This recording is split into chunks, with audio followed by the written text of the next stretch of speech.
Yeah. What's going on, everybody? Appreciate you for tuning in to On the Ball podcast.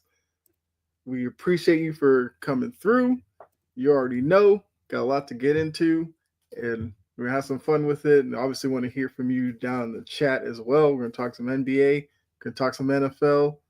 As you see from the title, we have no more winless teams, so we'll have to touch on that. It's something we talked about the past couple of weeks, but they finally got it done. So talk about the Jets there, but and then NBA first week observations. It's been interesting around the league to say the least. There you see the Celtics are winless, but hey, it's okay. I am actually okay with that. Embrace the tank. Hey, I mean it is what it is at this point. But right next to me, you guys already know, not guarding the two, he's guarding the three. Brett, how are you doing tonight? I'm doing great. I'm here to talk some football, basketball. I'm going to talk some wrestling later. I'm really excited for today. It's going to be a great day. Yeah, absolutely. So yeah, let's go ahead and get into this right about now.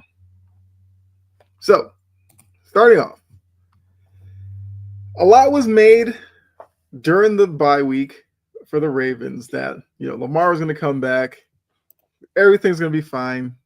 Well, Lamar didn't come back, and we'll talk about that in a second because that's a whole other situation going on. But looking at the is going on, J.R.T. Joe and Metallic Hannah. What's going on? Appreciate you guys tuning in. But looking at out of the bye week where there were some discrepancies with the injury report, which led to probably some disciplinary action from the league. But we learned that Tyler Huntley, or Snoop Huntley, if you know him personally, got the start. They went up against a Bears team that, going into it, I think a lot of people thought the Bears had a shot in this one. No. Ravens, best game of the year for them, get the win over the Bears. Now, I don't know. I guess people they're probably still on the hype train behind the Ravens potentially still winning the division. We'll talk a little bit later about another team in that division, but I guess what were your thoughts on this game? Did you see anything from the Ravens side that I don't know could be optimistic going forward, or were you just disappointed in how the Bears turned out in this one? Why not both, right? Let's go Lions. Okay. It's one of those things where, of course, kind of disappointed that the Bears couldn't get it done. Caleb Williams threw a pretty rough pick to, I think it was Nate Wiggins. Horrible, yeah. That being said, you got to be upbeat now if you're the Falcons. I mean, not the Falcons. If you're the Ravens, right? This is a situation now where we are talking that they could very well be getting back into this race. Steelers are looking mortal. We have the potential return of Lamar Jackson looming. Like they're one hot streak away from being right back into this divisional race. So you feel if you're a Ravens fan, you have to feel good about the win because this could very well be the game to get you back on track. The fact that Snoop Huntley, wasn't on the team at the beginning of the year is just surprising to me. And yeah, like I said, if you're a Ravens fan, you got to be happy about that. Okay. Now, Joy said more disappointed in the Bears, and I think I agree with that. It seemed like the Bears had some momentum going into this one. And if you look at it, like Caleb Williams numbers wise, 285 yards, like not terrible. That's actually a pretty good day. The completion percentage wasn't terrible. Only thing was he had the one interception, no TD passes, so that's obviously where the offense kind of let up. The pick, like you said, that was definitely the turning point. They were backed up in their own end, and Caleb kind of threw a pass over the middle, which was behind the receiver, which Wiggins was like right into his breadbasket, and he picked it off. I think, almost returned it for a pick six, which then led to a Derrick Henry touchdown run. So once that happened, it seemed like the momentum was clearly on the Ravens side, and the Bears were never able to really wrestle it away. Uh, their defense away from said hot streak. True. Um, I mean, yeah, if you are a Ravens fan, maybe you feel a little bit better for a week.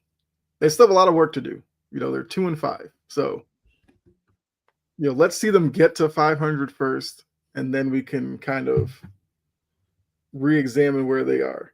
But speaking of the midweek stuff, so it's a weird timeline because at one point it was, Lamar looks ready to come back from the bye to start. Then it was like a little later, it was like uh, Tyler Huntley will start if Lamar can't, and then it was Lamar is out. Then we learned Lamar was listed as a full participant for a couple of days, but he ran the scout team, which if you're running the scout team, you're not really a full participant. Now, Harbaugh came out and said, just a little mistake on our part, whatever. I mean, is that something that you feel like is I don't want to say it's like a big deal because obviously not that big of a deal, but is that a little issue where the Ravens trying to be slick? Like, how did you view the whole discrepancy with the injury report with Lamar? They tried to get cute and got caught. I don't think it was just, oops, it was an accident. Nothing about that was an accident. They tried to be slick, and they got caught. It's really that simple. Like, you don't just make a mistake like that with the injury report. Mm-hmm. So I'm not buying what he's selling there. I just think he flat out tried to, gain an edge by making him think Lamar was going to play and got caught. Mm-hmm. Yeah, I mean, I kind of feel the same way. Like, they'll get something. I'm trying to think of like the last time something that's happened, but the league will do something. And I guess they should. We talked about the gambling aspect and everything last week. Obviously, the injury report plays into that and everything. So, Harbaugh's been coaching too long for it to be a mistake. I definitely agree. Harbaugh's been around the block. He knows the process. Yeah, I completely agree. No, they're just they tried to get slick. You got caught. It is what it is. Mm-hmm. I give him an A+ effort though. 10 out of 10. Great job, Jim. Right. Okay. Let's take a look at. Well, I don't think there's anything else in this game I really need to talk about. Let's go to the next one. Talk about it every week. Is this the week the Jets get a win? And for the first time all year, we can say it was. It actually, in a game that you look at was, probably weren't too invested in, it turned out to be a pretty interesting game. All the Bengals had to do was hold the Jets to less than 22 points in the fourth quarter, but it was truly incredible. Mm-hmm. 10 out of 10. Yeah. I don't know how Bengals fans are still fans after that. I mean, it seemed like the offense did everything that they could to get the win. Because even that last touchdown, it was like Justin Fields rolling out to his right. He had the tight end in the back corner. And then for some reason, like the Bengals defender turned his back on Justin Fields. It was like staring at the receiver. So then the receiver goes up and catches it. The defender didn't know where the ball was. And I was like, he's up against the back line. He's not really going to run away from you, like down the field. Like you got to know where the ball is, but it's the Bengals defense, so you can kind of accept it. But yeah, Jets get their first win. Justin Fields had a good game, even though all week, once again, Aaron Glenn tried to be coy with who the starting quarterback was going to be, even though we all knew that he was going to probably stick with Justin Fields because he tried that early in the week, and then we learned that Tyrod Taylor was hurt anyway. We're like, well, no point being coy anymore because you obviously have to use Justin Fields. But more importantly, Breece Hall had a day running the ball. So I guess question Well, let me two questions because one will be a Bengals question, but I guess for the Jets, could they build off of anything from this game, or is it just that you played the Bengals defense? Not really much you can take away from it. Uh, I mean, you can take away the fact that it feels like they just had a lot more fight in that game than any other game. They fought the scratch and clawed back. There's good to be taken away from the New York Jets. Absolutely. Obviously, there's not really much that they're going to be doing this year. Their playoff chances are just gone. But when you have a game like this and you can keep building up confidence for your young players, I think that's great for the team. Mm-hmm. So I definitely think there's, you can build off of this, especially for your young guys. Everybody in the Bengals organization just has to go because there's no way. Like, I'm sorry, but actually, I'm not really sorry, but they got to go. It's over. If it wasn't over then, it's over now. Like, that was the most inexcusable performance that you will see all year. It is so bizarre. Mm-hmm. Look, I kind of think the one thing working for them, the division is still kind of there. So look, if I'm Zach Taylor, coming off of this loss, I gotta get to Joe Burrow mid-December in the race. Like if this loss turns into them dropping out of it, Zach Taylor, like you probably started cleaning out your desk, just clean out the rest of it at that point. I think it would be hard for them to move on from him if they somehow won the division. Even as poor as it might be, even if it's like a skin of their teeth 9-8 kind of year, but that's good enough to win it. Like it's not a great year when you look at it in totality, but if you win the division, can you really move off of them? I don't know. Yes. I mean, I would, but this is a Bengals organization though that stuck with Marvin Lewis for a long time, and he wasn't winning anything. It's one of those things where they got to be smart in the sense that they cannot let any like short term, like monetary gain, really block them off of the real goal. You want to eventually win a Super Bowl with Joe Burrow. Mm-hmm. You had your one shot with Zach Taylor, and that was obviously in 2022 when they lost to the Rams. Mm-hmm. That's not coming back. Zach Taylor is clearly not a good enough coach to make it back there. So I think even if they win the division, I still think it's over. Yeah. I feel like it should be. Like I said, it's the Bengals. You never know. I almost wanted Aaron Glenn to dance on the sideline for this one because he did it a couple of weeks ago and then they ended up losing the game, and I felt bad for him. But he did, they had their celebration in the locker room. So good for Aaron Glenn. I guess good for the Jets. I don't know how many more wins they'll get out of this. But if you were Jets ownership, they get this win, would that lessen the heat on Aaron Glenn for you for being a one and done coach? I mean, I think it kind of would, right? We're talking. I mean, it seemed like Woody Johnson was already giving him a lot of slack for what's gone wrong this season in that previous interview, which I guess is a good sign for Aaron Glenn. Especially if he can rip off a couple more wins like this, maybe even one or two, and just show that there's a plan going forward. Mm-hmm. Then I think absolutely he could. Okay. Now, does Woody have to come up with another statement about Justin Fields? They were able to get a win, even though he tried to make it seem like you can't win with a quarterback performing like he does. I feel like he's not going to, but that dynamic between those two is kind of fascinating because Justin Fields goes out there and performs well, knowing full well that the owner doesn't think you're good enough. So, I don't know. We'll see where the Jets season goes from here, but there had to be a lot of pressure on those guys to finally get a win. Now they can take a deep breath and, see if one can turn into a second win.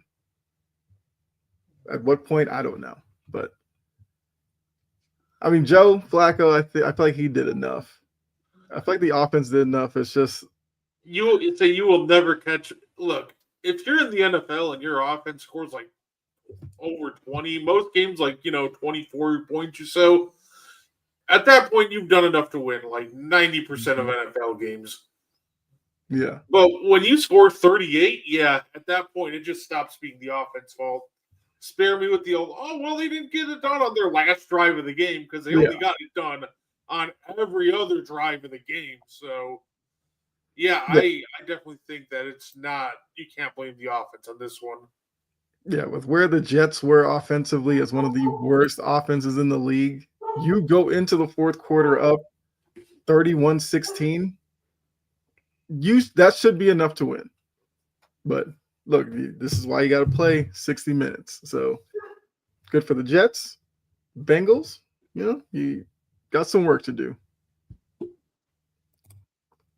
I know you enjoyed this one. Sunday night. We had, this was the matchup of the week. You had Aaron Rodgers, former team, and then the built-in historic aspect, I guess, where the Packers obviously were the last team that he's has gotten a win against in the league. So it was a chance for him to have a win against every team. Didn't happen. Packers came out. Jordan Love looked great. And it's not even Toyota-thon yet. We're still a couple of weeks away from that. He goes out there with 360 yards, 29 for 37, 3 touchdowns. That offense was humming against the Steelers. Rodgers, on the other hand, 24 for 36, not bad. 219 yards, 2 touchdowns. Like, he had an okay night. He just didn't have a Jordan Love kind of night. So, Brett, I mean, look, this one, like I said, you as a Packers fan, like, what were the thoughts on the game? How do you feel Aaron Rodgers looked in that Steelers uniform? I guess it was back when they were the Pittsburgh Pirates, which, I mean, Pirates today haven't really done much lately, so I know it might have been a bad omen putting on that jersey, but like, what were your thoughts on the game? I will say, I do like that Packers kind of white look with just a little trim of color. Oh, the whiteout? Yeah, that's a great, I love that jersey. It's fantastic. Steelers look like Transformers, yeah. I look, the first half of that game was not fun for me to watch. I genuinely was mad at like the first half of that game more than I was mad at a game maybe all year. Mm-hmm. The one pet peeve I have of watching football is, I can accept when my team loses. I can accept when we lose doing stupid things. And that first half was just us trying to force the run that wasn't there. But it really felt like, obviously, the big completion to Tucker Kraft set things off. But he had a night too. Yeah. Once Matt LaFleur remembered that the short passing game is an extension of the run game, and you can also use that to, set up the big plays, that's really when we started rolling, right? That I think's what's flipped. It went from trying to force the run to just a lot more quick passes, taking advantage of an older Steelers secondary. Make them chase you like their top 2 corners, while still skilled at some point. They are 31 and like 32, so you can outrun them. So overall, I love the way that our offense picked it up in the second half, and we did great. Jordan Love showed why he's an elite quarterback. He's been elite all year. I don't know what to tell you. You can nitpick, things here and there, but you can't take away the greatness that he's produced so far this year. So overall, that was great. I was really impressed too with old man Rodgers, and this is one of those games where I actually think he got sold more often than not, because he was driving and then fumble. That ended a possession. And then he took care of the football. He was accurate. But the real backbreaker was, he unfortunately has the biggest diva in the NFL on his team in DK Metcalf. So while DK did have some nice plays, the backbreaker just ended up being Quay Walker just rage baiting him into a 15-yard penalty. So guess what? 3rd and 1 is now 3rd and 16, and then we got home to Aaron. So it felt like the Steelers beat themselves. I know a lot of the conversation people will want to talk about Rodgers. I thought Rodgers did great. I just thought it was just a very sloppy and undisciplined night for Pittsburgh. And if they want to keep a hold of this division, they got to do a whole lot better than that. Yeah. I mean, it's a division that now, with everything that's gone on, they still have, I guess, the 1-game lead over the Bengals. They're now, the lead over the Ravens is now 2 games instead of 3. And then the Browns, well, the Browns are the Browns. I thought they were going to fight at the end. Yeah, a lot of pushing and shoving throughout the night. That's what I guess was going to come from this game, where Rodgers definitely wanted to win this one. You could tell. Like, here's the thing: when you watch an Aaron Rodgers-led team on national TV, his face will tell you kind of the mood of the team, because he had his moments where he was, celebrating, he was loving it, and then late in the game, he just got that Aaron Rodgers when he'll throw a pass that's like incomplete or something. He takes the chin strap, buckles it to the other side, and just shakes his head walking off. You saw that a lot at the end of the game. And then he'll go on the sideline, he'll sit on the bench, and he'll just shake his head some more. So, like I said, you knew that this is the one, like, going into this season, he wanted this win against the Packers for sure. And, yeah, his teammates didn't necessarily do the best for him, and that defense could not look. Tucker Kraft, every time you look, that man was wide open. And even when there was a defender around him, he was usually stiff-arming that one and, out in the open field. So it was what, National Tight Ends Day or whatever they call it, for, I guess, that George Kittle got started with. So it was fitting for Tucker Kraft to have a night. This is one of those things that when the offense, I thought, actually, like, when you dropped 25, I thought that was good. But when your defense allows 20 completions in a row and just can't stop anything, like, they were stopping the run, but literally as soon as they Packers drop back the pass, that was just it, because they could not stop the pass at all. When you allow 20 completions in a row, yeah, you're not going to win very many football games just being that much of a Swiss cheese in coverage. Yeah. And during those 20 attempts, it's not like they were like, dink and dunk passes from Jordan Love. Like, he was throwing dots out there, and I was watching it, and I actually did this, and look, I might be telling on myself. I actually Googled Toyota Thought, because I was like, something's got to be going on. Jordan Love is feeling it right now. And I was like, it's like 2 weeks away. I was like, he's just setting us up. He's getting warmed up, getting ready. Say MVP love season. If he steps it up like he always does in the second half of the year, we're in for a treat. I mean, what, they are the number 1 seed in the NFC. That's obviously going to play in his favor if they do keep that up. I think it could be an interesting MVP race this year. I mean, it is kind of early to start thinking about it, but you look at some of the performances over the first half, like, it's going to be interesting. I didn't realize once I picked this picture, like, this was when the ref got trampled over when they were pushing and shoving. So kind of did him dirty, but it was fitting for the night, because it was like every stoppage was like, you heard the announcers like, oh, we got some pushing and shoving off to the side there. It was like, yeah, that's kind of what it was all night. All right. Oh, getting the picks. So this was last week, because we were waiting for the Monday night games to finish out the week. You ended up going 3-3. So those Monday night games saved your week, because it was rough when we looked at it last week. Like we said, we talked about Steelers, Bengals last week and all that. So you are 12-16-1. I had a perfect week. Don't get used to that. I'm allowed 1 a year probably. So 17-11-1. And then these are our current picks. We're still waiting on the Monday night game as well. So we're both hoping for a Chiefs win to get 3-2 week. What's going on, Pavel? Let's go Jays. Yeah. Game 1. Okay. Game 2 was a little rough, but it's the World Series. You don't want to see a sweep. I'm definitely rooting for the Jays. They're in my division. But Let's see. All right, so Thursday night we both had Vikings plus 3.5. We clearly missed the boat on that one. The Chargers were much better on that night. We did learn Carson Wentz out for the year with a shoulder injury that does need surgery on it. So I guess we'll get JJ McCarthy back this week. If not, I guess they got to go to Brosmer. Was it the rookie from University of Minnesota, I think? Like I said, we both had Packers minus 3.5 against the Steelers. Played out perfectly. Lock of the week, you had the Patriots minus 7. Wentz makes me wince. Yes. I mean, he was wincing that whole night too.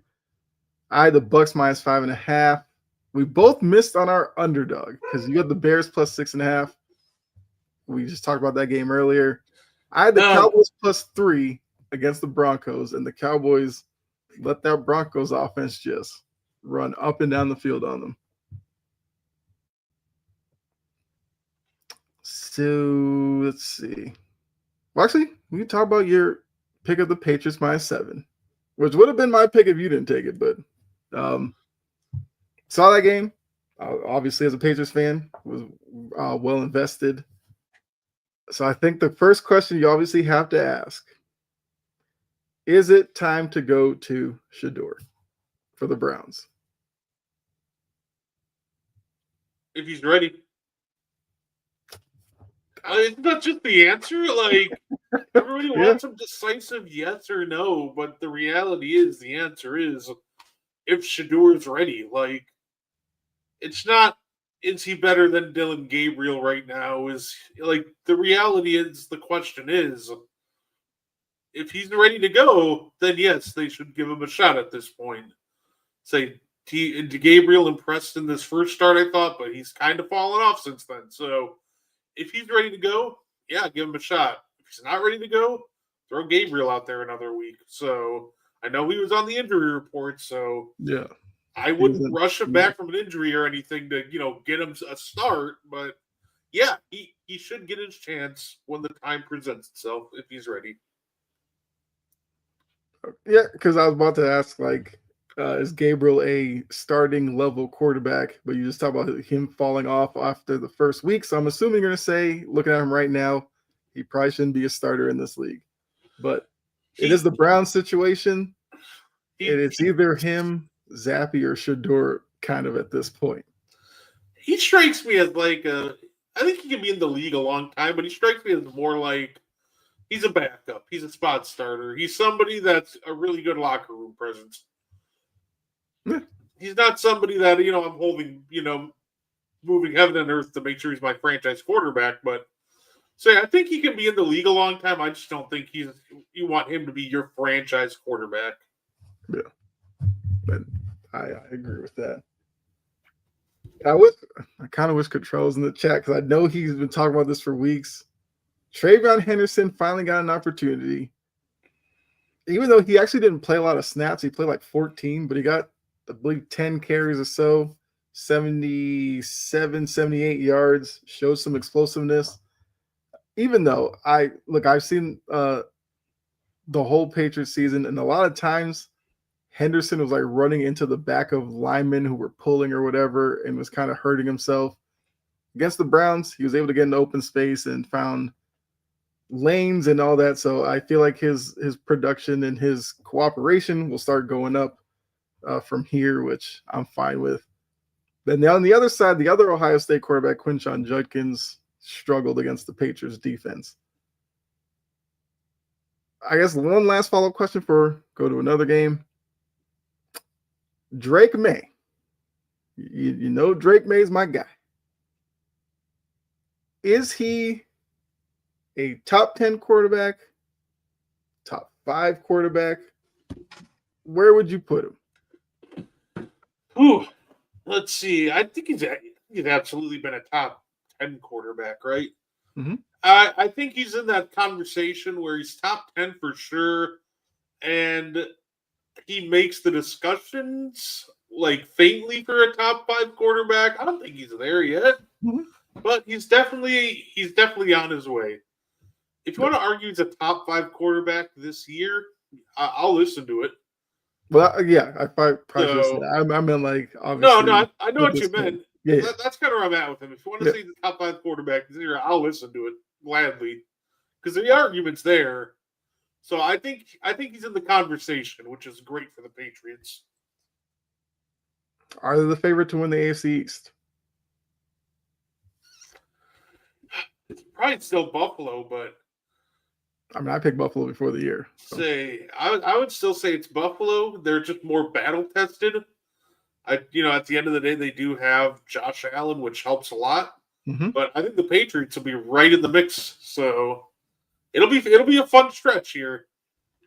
I mean, look, it'll probably come down to that rematch between the two teams later in the year, up in Foxborough. Yeah, Cowboys, Broncos. I don't know what to make of either team because I only went with the Cowboys +3 because I've seen like the Broncos offense struggle except for that fourth quarter against the Giants. So I was wondering if which offense was going to show up, and if they struggled, I feel like that'd be enough for that Cowboys team. They're not a player away on defense from being good or something. Cause I guess people are asking him if he's going to be active at the trade deadline for probably like a pass rusher or something. So I guess that was his way of saying probably not. Because there's been a lot of rumors, Max Crosby, which I don't see, but whatever. So, like I said, I don't know how to really pinpoint who the Cowboys are because offensively they look really good. Defensively, they're not. And maybe the fact that they're 3-4-1, they're probably going to be like a 500 team anyway. And then if the Broncos play like they did against the Cowboys, are they not one of the top teams in the AFC? I can tell you who the Cowboys are. They're a weird team, but they're like a very average team, right? Yeah. It's so funny because their offense is elite. I love their offense. I think Dak Prescott has been playing, and people might call me crazy for this, but the way he's been playing at times, he's been playing at an MVP level. Mm-hmm. Like he's been an absurd talent this year. Their defense, though, like it's the most mind-boggling, like conservative defense you'll ever see. Like you're in a situation where you only want to rush 4, Matt Eberflus will rush 5. You need extra pressure and rush for like 6. Matt Eberflus will rush 4. Mm-hmm. Like it's just way too conservative of a defense. So it's like perfectly average. It's a situation once again where this team should be better than it is because their offense looks great, but the reality is the defense can't stop a nosebleed.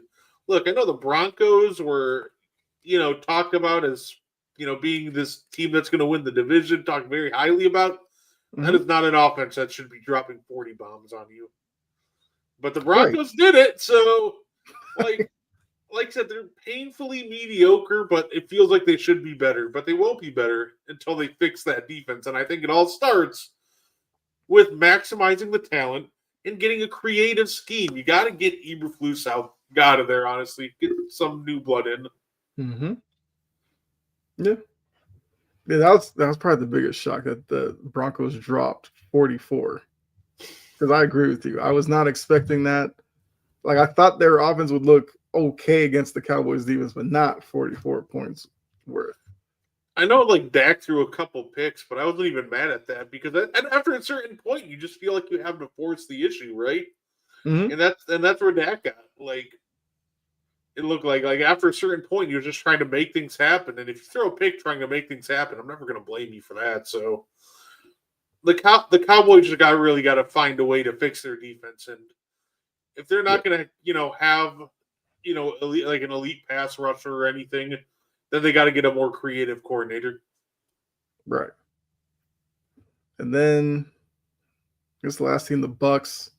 Like I said, I had the Bucks -5.5. They got the win. They're another team that, they're, I guess, one of the few NFC teams where injuries are part of the story, but it's like Baker's ability is kind of enough to overcome it or whatever. I guess looking at the Bucks, And we know Evans is out for the year. Godwin, I guess, is coming back at some point. Irving as well. When they get those two guys back, how good can the Bucks be this year? I'm about to say, are they a Super Bowl contender? Is maybe the NFC title game their ceiling? Are they maybe a fun playoff team that could be one and done or whatever? Like, how good do you think they are once they get those two back? You know what's funny? I think they could be a sneaky team. I don't know if you call them sneaky, but I think they could make a run to the Super Bowl. Look, it's one of those things where a lot of the times these Super Bowl runs really come down to luck, but also getting hot at the right time and healthy at the right time. And I think the Buccaneers could absolutely have that happening for them. This is a team that very well could get healthy at the right time. And then obviously we know that they get healthy at the right time. And with this offense, they could very well start heating up real quick if you add Godwin, Evans, and Buka. Like, yeah, this team could be very well. It wouldn't surprise me if they ended up in the Super Bowl just on the back of how good they are fully healthy, which we haven't seen quite yet from them. Right. All right. Try to see if there's anything else. Oh, okay. So this is a question I saw on ESPN on First Take, which sometimes they come with some good ones and sometimes it's off the wall stuff. But only because we did talk about the Packers earlier, and because they are the number 1 seed, the question came up: bigger threat to the Packers. They were just kind of playing it out that if the Packers went in as the number 1 seed, they'd obviously be probably the favorite to come out of the NFC. But they said, I think it was the Eagles. Was it Eagles or Bucks as the bigger threat? Or I guess somebody else. Eagles, Bucks, or somebody else. I'm going to stick with the Eagles. At the end of the day, when we're talking about the Eagles, this is a team that's done it before. They're experienced, and if they get healthy, they could also get hot at the right time. So I think the Buccaneers can be a team to watch. I also think the Eagles, at the end of the day, are still the team to beat. You know, the old saying, to be the champ, you got to beat the champ. So I'm still going to pick the Eagles to be the team to beat in the NFC. Okay. All right, so those were last week's picks, which, like I said, both of us are rooting for Chiefs minus 10.5 against the Commanders team with no Daniels, so it should be in the bag. Let's get to week 9. Starting off, teams on a bye. Did this last week because there were 6 teams on a bye. Got 4 this week. So if you do fantasy football, check your lineups. The Browns, I don't know how many players you have from the Browns, but the Browns, the Eagles are on a bye, the Bucks, and the Jets. Look at that. The Jets finally get a win. They got to go on a bye now. Can't even keep the hot streak going. Not exactly. So Thursday night, we'll start there. Okay, so if you're new to the show, we pick the primetime games, then we each give our favorite that we like and an underdog that we like to cover. So Thursday night, we have the Ravens coming off of the win against the Bears. We talked about earlier. A lot of people looking for them to now go on a run. But they're facing a Dolphins team that, look, Tua had an eye issue. You talk about you can't see over the line, and then they go to Atlanta and put up a 30 spot on the Falcons. The Ravens are a 7.5-point favorite on the road in Miami. How do you see it playing out? So if you asked me like before last Sunday, I would have just picked the Ravens to cover, but the Dolphins just look very impressive against the Falcons. You know what? I'll take the Dolphins. Okay. I'll take the Dolphins to at least cover. This is a game with a desperate Ravens team, but obviously this Dolphins team, I think they have enough fight left in them to at least keep it within a touchdown. I still think the Ravens win, but I'll pick the Dolphins to cover. Look, for Thursday night football, the matchup's intriguing. Only because I don't want to trust the Dolphins. but it's kind of the way this season's going. Falcons look great against the Bills. Turnaround looked like absolute garbage against the Dolphins in Atlanta. Ravens have had all their issues. They go against a Bears team that was coming in with some momentum, and they get a win. And now they face off on a short week where we don't know, I guess, if Lamar's going to play. Because I do find it weird if he's running scout team going into going into the game yesterday. That now in a short week, is he going to take first team reps? I don't know. But Dolphins plus 7.5 does seem intriguing. Because you still have that secondary in Baltimore. And Tua was able to find Jalen Waddle against the Falcons, even though, like I said, he said a lot of times he can't see him, so he's not going to throw blindly. He found Waddle. I might agree with you, but I really don't know. It's one of those things that no matter which way you go with it, I don't think I like it, but right. You know what? I'll take the Ravens minus 7.5. I was kind of surprised the line was 7.5, to be honest with you, but I'll take them. I'll probably regret it, but whatever. Sunday Night Football. This is the matchup that would look a lot better if Jaden Daniels was active for the Commanders, but I feel like he's going to miss this game as well, I believe. But we have the Seahawks minus 3.5. Seahawks are having a really good season. Commanders, like we said, have some injuries that they're dealing with, although I think McLaurin is back tonight, I believe. So how do we see this one going? Are you going to take the Seahawks to cover, or do you think the Commanders could make the game a little bit more interesting? I think the Commanders can make the game interesting. That being said, I still think that this is a game where the Seahawks cover. I just think flat out Seattle's the better football team. So I think even with Scary Terry, I think they can keep it within a touchdown. But I think that's about how much the Seahawks win by. I don't trust that defense to get stops on the Darnold and Jigba connection. So overall, give me the Seahawks in that one. Right. Yeah. And look, the Seahawks have a really good defense. They have a really good defensive front. So even if it's Daniels, Mariota, whoever, like they're probably going to be able to get some pressure on them. So I agree. I'll take the Seahawks minus the 3.5 as well. I just think that they're just the better team in general. And actually, looking at the two lines, I might be more surprised that the Seahawks are only 3.5 over the Commanders, while the Ravens are 7.5 over the Dolphins. But that's that. I don't work in Vegas. I don't know how they do that. Monday Night Football. We only get one Monday Night Football next week. One Monday Night Football game. Cardinals, okay, at Cowboys. This is a matchup, looking back, obviously, as the season's gone along. I'm trying to figure out, how is it a Monday Night Football game anyway? I guess Kyler Murray, Dak Prescott was enough. I don't know. But you have Chiefs Bills. How is that not one of the primetime games? That's where I was just like, I don't get it. But we got Cardinals Cowboys. Kyler Dak? Who needs Mahomes and Allen when you got Kyler and Dak? I guess.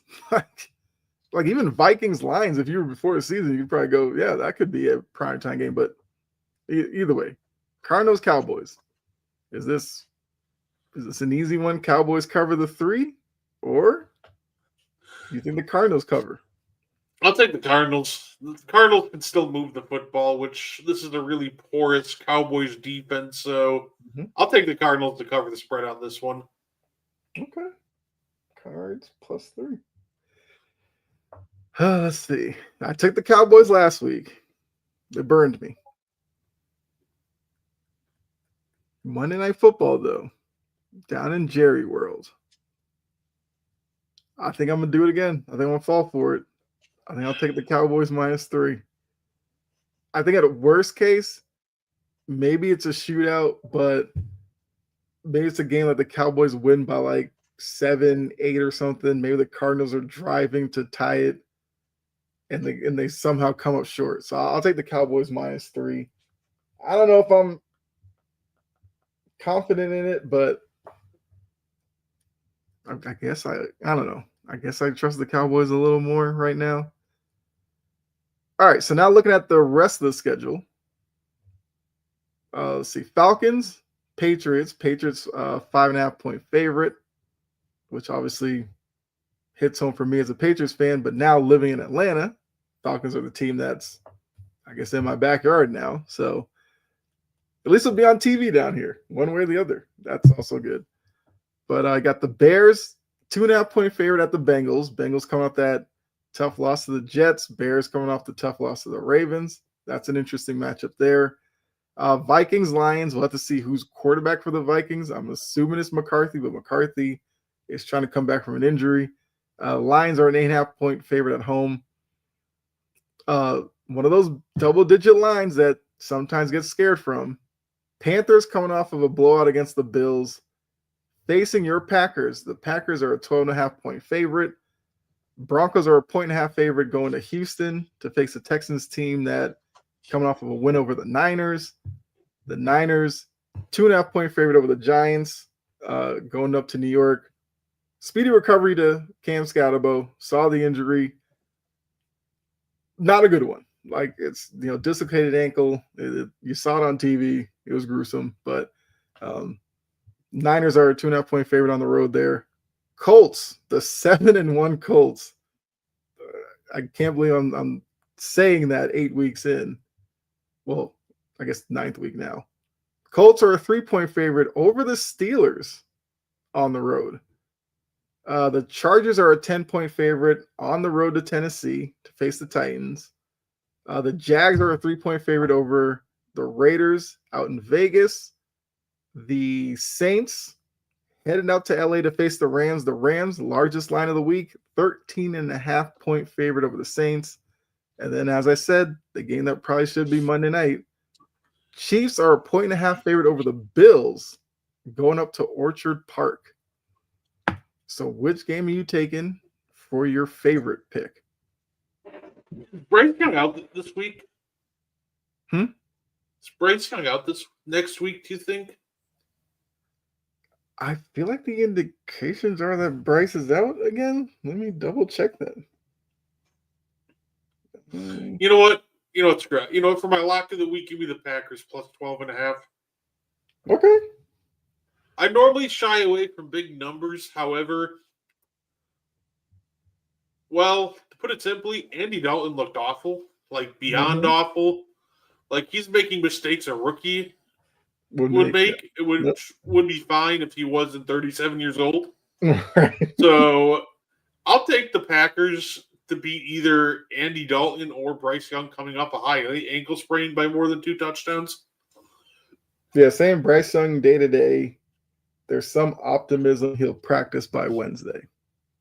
Like, the Panthers had momentum until Andy Dalton took that sack and then forced them to do like one of those fire field goals that got missed. That seemed to flip the game. But the fact he had the time to throw that ball away, and he literally had time to pump fake, and then he just takes a sack instead of throwing that thing out of the back of the end zone. So overall, it just has to be, to me, Packers get this done by 2 touchdowns at least. Okay. Guess the favorite for me. Do I want to do it? My other team was going to be your Patriots, ironically. It is the Falcons going on the road. Can't trust them. With Kirk Cousins at quarterback. Kirk Cousins, yeah. I think I got to do it. Patriots they are on a run right now. I think that environment, yeah. I'll take the minus 5.5. I mean, this is a better team. Even if Penix was starting, I just think the run that the Patriots are on now with that defense that can get pressure on quarterbacks, their ability to stop the run, which will obviously be tested with Bijan Robinson, but the Dolphins just came off a game where they held Bijan in check. Yeah, give me the Patriots. All right, who's your underdog you think covers this week? You know what? Okay. I'm looking at a game that I don't think anybody would even think about picking. Okay. Give me the Titans against the Chargers, covering the spread. Titans plus 10, okay. The Chargers are the single most hilarious team to watch at times. because they will make games out of games that shouldn't be games. And I just have a gut feeling that that's exactly what's going to happen. Like the Chargers are going to make that game a dogfight with the Titans for absolutely no reason whatsoever. Okay. Hey, especially with our underdog picks, we can go bold sometimes. That one hits. Okay. Plus 10. I mean, Cam Ward, then you have the defense. I can see that happen because I agree with you. The Chargers are a weird team where there's weeks where you think they have an opponent that they should dominate and they don't. So, yeah, I can see that happening. Where do I want to go now? Let's go with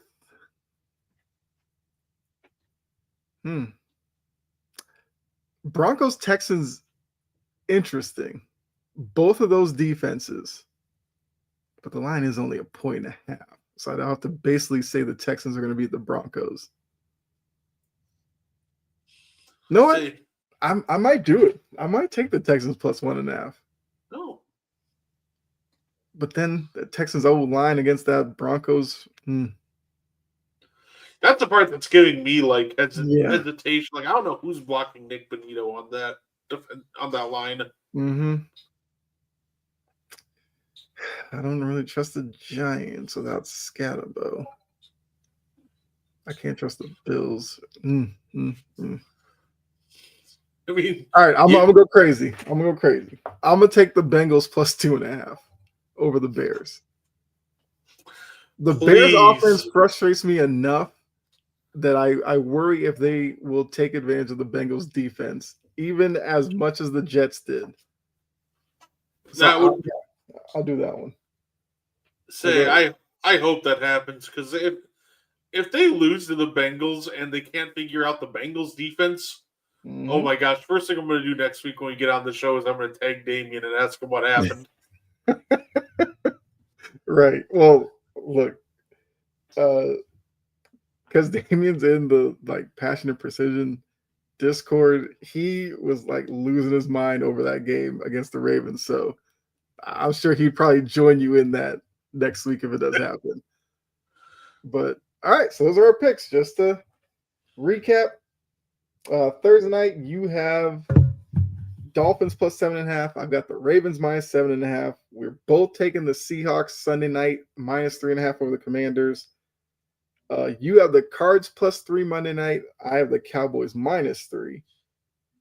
Then your favorite, you got your Packers minus 12.5. I have my Patriots minus 5.5. And then maybe 2 bold picks for underdog. You have the Titans plus 10. I've got the Bengals plus 2.5. All right, well, we'll see. We'll see next week how our picks look. But before we get out of here, talk a little NBA. First, I got to start here. And as a Celtics fan, painful. We're going to highlight a Laker player. Austin Reaves. No LeBron, no Luka. All he does is he gets 51 points.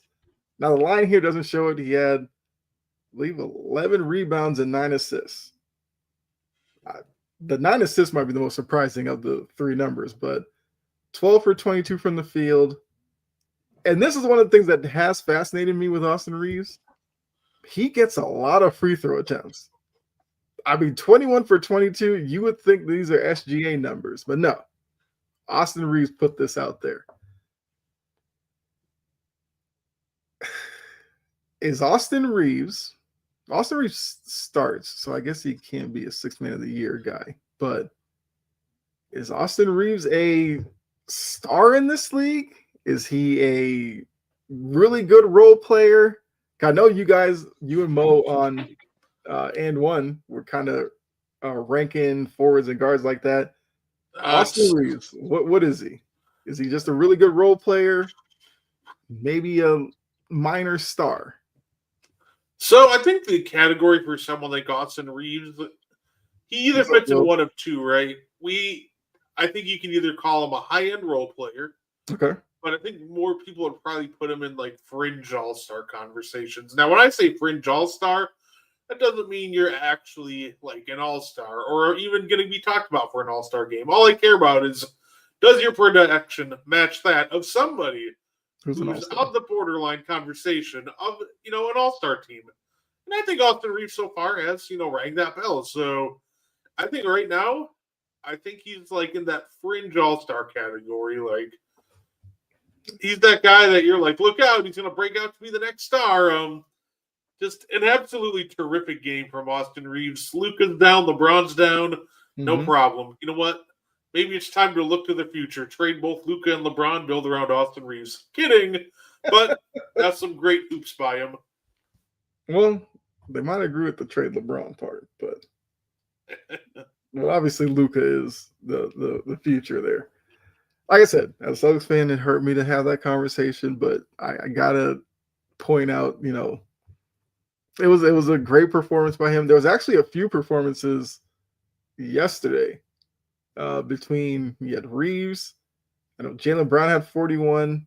Cam Thomas had 40. I almost put that up here because if you look at Cam Thomas's line, he had like 40 points, 40 points, no assists, no steals, like 2 rebounds. That was his contribution. But that's Cam Thomas for you. When he's out there on the court, he's looking. He's a running gun guy. He's looking to get up as many shots as he can. So I just wanted to use that to start off the NBA conversation with, what are some of your NBA thoughts from the first week of the season so far? Maybe you want to give like your biggest surprise, maybe in a good way, maybe biggest surprise bad, like something that maybe a team or player underperforming compared to where you thought they would be. It's only weekend, so it is a little early to overreact to some things, but yeah, what are your thoughts? I think you know what? You know what's funny? I think a thought that I have, and it might be an unpopular thought. Everybody wants to talk about Wemby on the Spurs, right? Mm-hmm. But man, the other kid who's looked good, Dylan Harper, he's looked so good. Mm-hmm.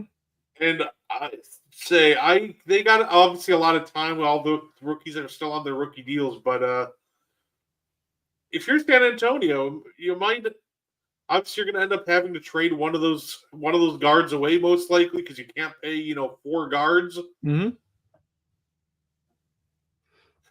Everybody thinks it's De'Aaron Fox, but look, I think De'Aaron Fox and Dylan Harper fit a Wemby style offense a little better than Stephon Castle. So I wouldn't be shocked if what if the Spurs look to move Castle at some point? I love Castle, and I think they should look to hold on to him. But also, De'Aaron Fox is only 27. Dylan Harper's still very young. I'm telling you, everybody's thinking that it's going to be Fox is the one moved. Mm-hmm. I'd say I wouldn't be shocked if the Spurs, maybe while his value is really mega high, look what they did, for example, with Derek White. While his value is super high, move him out before you have to pay him.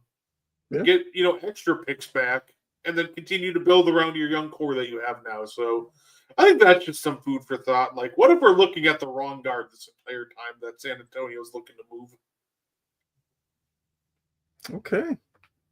That's interesting. I guess something I never really thought about. I do think, like you said, the obvious answer is like, oh, De'Aaron Fox is the older one, get rid of him. But I agree with you. I think De'Aaron Fox matches what it seems like the Spurs want to do. And the fact that he is only 27, he's not an old player. So you still can get a lot of good years out of De'Aaron Fox. I've always been a De'Aaron Fox guy. So, yeah, look, they do have to move off of somebody. And if Castle is available, you should be able to get a good return for a young guard like Castle. So, and we know the Spurs aren't afraid of making a deal like that.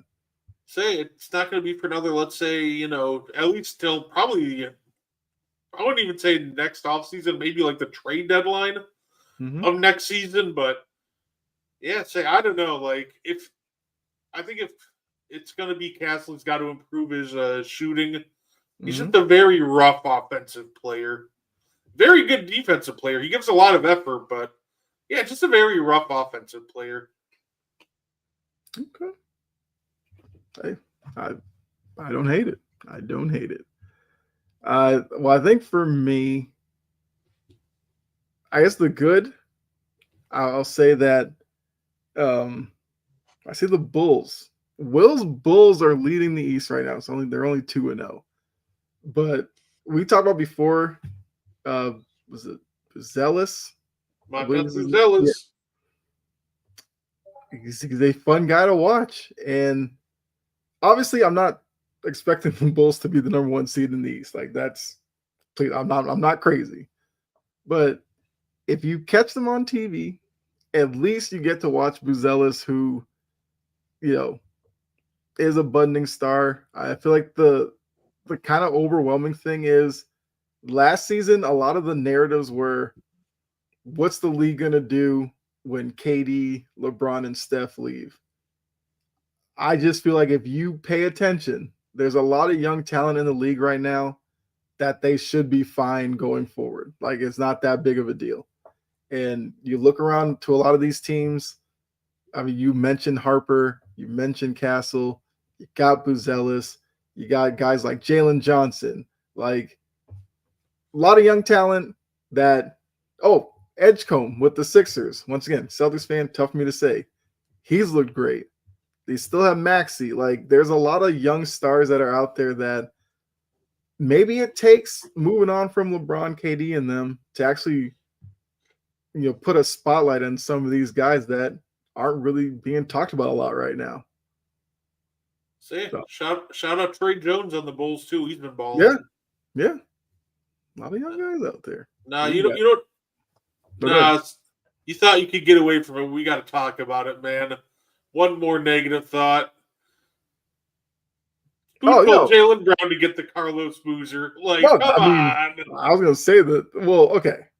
Here's the hilarious thing about that.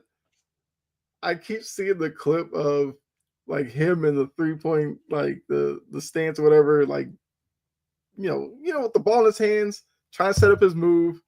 OG gets too close. The head rubs across the jersey and leaves the black mark. And to be honest with you, I laugh at it every time I see it.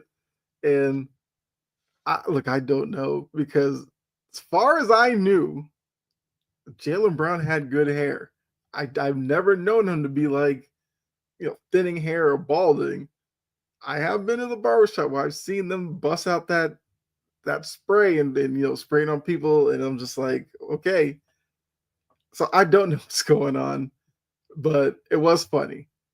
I guess on the court wise, they're winless, which they're 0-3. I don't care. I do like that they are committed, because the whole offseason was play faster, play faster. They're actually committed to that. I was kind of skeptical that they would actually do it.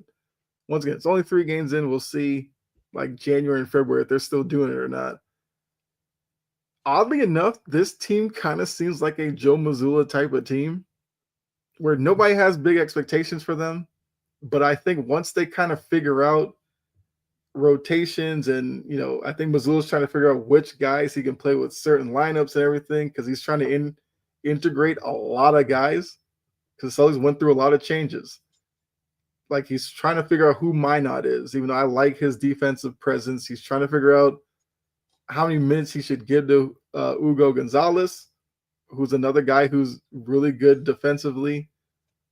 Pritchard's role is different than last year. I think Pritchard's still kind of adjusting to it. Anthony Simons, I will say, has looked better than I thought. He offensively, he can score. He can fill it up. I know that. But his ability to create his own shot, I think, is something that I don't know. I don't know if he's necessarily going to be like gone at the end of the year when they can walk away from him, because the contract would be up. I don't know if he's a guy that they might not try to sign for another couple of years. I don't know. But I can at least look at him and say offensively he's good, and defensively he's trying. He moves his feet. He can stay in front of guys. That's good enough for me. And Jaylen Brown, coming off of 41 against Detroit, was a really good performance. I just think when you look at the start of their season, they started against the Sixers, and Maxey and Edgecombe had great nights. Embiid not so much, but Embiid did bounce back his second game with like 20.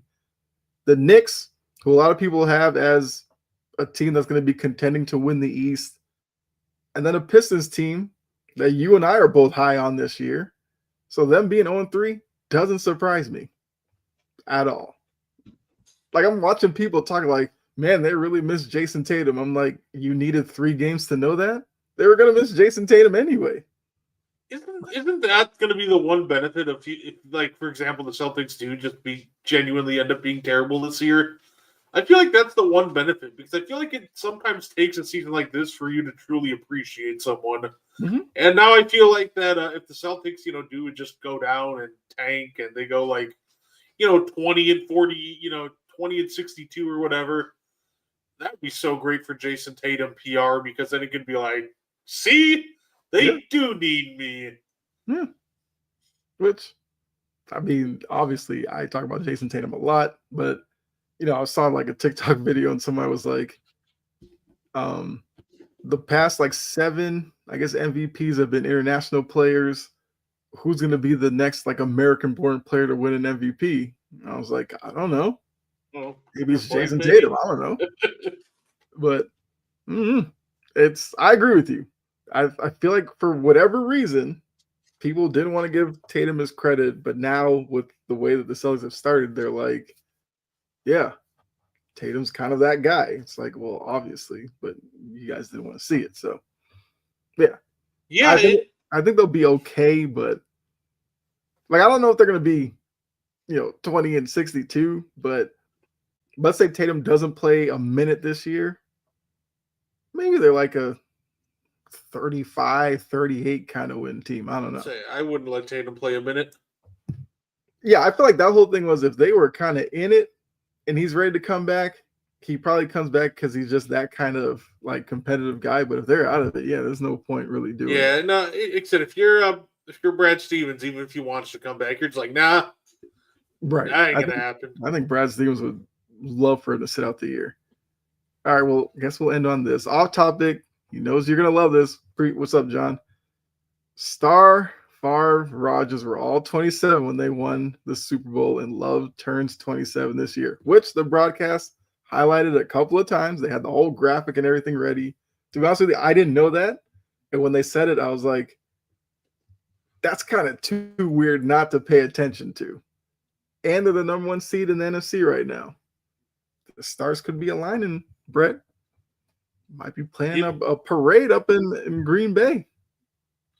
Yeah, it's one of those things where it does seem like the stars are aligning. We made that big trade for a defensive piece, like what happens before every Packers Super Bowl run, too.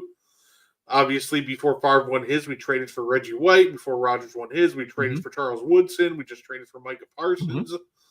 So, but I think the biggest thing is, this team is a legit Super Bowl contender, and the biggest thing is the massive improvement of, Jordan Love, but not just him. Guys like Tucker Kraft and Romeo Dobbs have made massive strides as well. So, yeah, I do love that graphic, and he could continue the tradition this year of winning a Super Bowl at 27. So, I'm definitely looking forward to the playoffs this year. Yeah, I mean, with my team doing as well as they are, it's kind of funny to actually be thinking about playoff football in New England. But I mean, we're only halfway through the season. We'll obviously be keeping up with it throughout the rest of the year, and we do have one more game left in the week.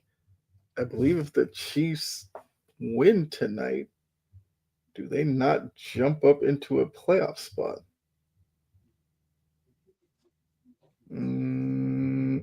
Yeah. Yeah, they would technically be a half game better than the Jags. So the Chiefs could be a playoff team after tonight. Even though I think at this point, most of us expect them to end up in the playoffs at the end of the year. Because they would be kicking out the Jags, who, after their hot start, probably don't deserve to be in the playoffs anyway. But neither here nor there. So yeah, we'll obviously keep up with the NFL. We'll keep up with the NBA. Can the Celtics win a game before we're back on here next week? I'm hoping they can, just to get off the schneid. But Brett, I guess anything you want to let them know about coming up later tonight? Of course, yeah. Look, you have to check out the Meaty Boys podcast today. It's going to be a fun time. That'll be at 7:15 Central or 8:15 Eastern. It's going to be awesome. We're having a couple of very special guests from Brew City Wrestling. Frankie DeFalco, he is the owner of Brew City Wrestling and the promoter. He's wrestled in WWF and WCW, wrestled a lot of very big names, had matches with guys like Andre the Giant, Hulk Hogan, Shawn Michaels. And then we're also bringing on the Brew City Wrestling Heritage Champion, Rose St. James. He's this young up-and-coming prospect, and it's going to be a great time. I'm super excited and honored to be able to bring both of them on. All right. Yeah, so make sure you guys tune back in about 45 minutes or so for Meaty Boys. Get caught up on wrestling news. Brett said a big interview, actually 2 big interviews lined up, so make sure you check that out. I mean, I'm back on the network Thursday, Sideline to Sideline, and then also Friday, Passion and Precision, which got to tune in for both. Sideline to Sideline, we get you ready for Thursday Night Football. Passion and Precision, we're just talking sports on there. A lot of laughs, ranting. It's all a good time. And, Jory was in the chat earlier, so one of the co-hosts with Key as well. So, yeah, a lot of fun there. But make sure, if you have not done so, first of all, give us a like. Then follow or subscribe, depending on platform you're on, to Wire to Wire Network. Get caught up with all the shows that we have, notified when we do go live. So if 45 minutes from now you forget Meaty Boys is on, you'll get that notification and you got to tune in. And we get you started every day, Monday through Friday, Coffee and Sports, the morning show that you got to check out to get you caught up on the nights before sports news. So with that, for myself and Brett, not guarding the 2, he's guarding the 3. We're out of here. Another episode in the books. We'll catch you next week. So see you next Monday, 6 p.m. Eastern, and we'll do it all again. Unlike Brian Kelly, we'll be back. That might have been too soon, but hey, it is what it is. So enjoy the rest of your night, and we'll see you next week. Bye.